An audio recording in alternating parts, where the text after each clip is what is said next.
Well, a lot of people in our area remember the March on Washington well. Many of them went to the National Mall to show their support and witness history.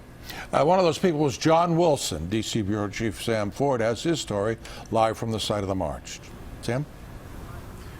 Yes, Gordon. Well, John Wilson was a teenage boy in Northeast D.C. 50 years ago when his father brought him down here to the march. Well, recently his sister in Atlanta, Eileen, was looking through some of their late father's things, and she found some film, which she sent to us and to John, and we're going to share it with you. Film that their dad shot of the march 50 years ago. Literally more buses than I'd ever seen in one place. The video was shot 50 years ago by the late Johnny Wilson of Northeast D.C., who walked to the mall with his 8mm film camera and his then 15-year-old son, John. We watched the video with now 65-year-old John at his home. My dad took pictures of everything. He went to a lot of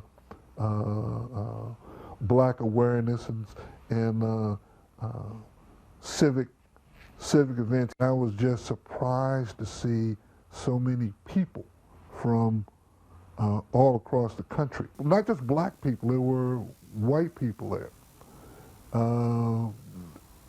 Different ethnic backgrounds. Oh, there's my uncle.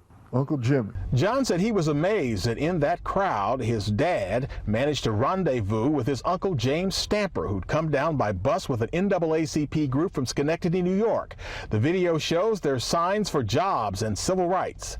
John says he also remembers fearing for those who come up from the South, where people were beaten and killed for protesting for rights. The dangers that these people faced in the South. 10 years ago, John and his dad met us to mark the 40th anniversary of the march.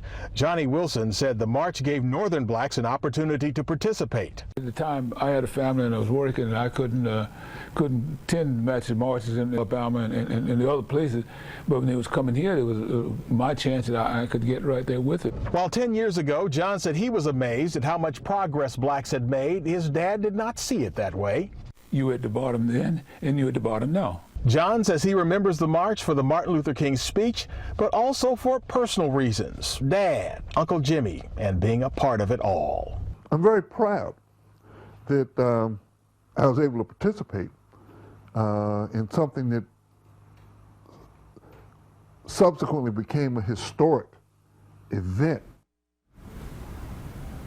And Mr. Johnny Wilson died at age 85, which was about a year after we filmed him the last time. Mr. Wilson said he filmed, Mr. Wilson filmed other events that year, which we saw amongst the film, the funeral of John F. Kennedy, an outing of Boy Scouts, and lots of film of a dance at that time called The Twist. Reporting live from the Lincoln Memorial, Sam Ford, ABC 7 News.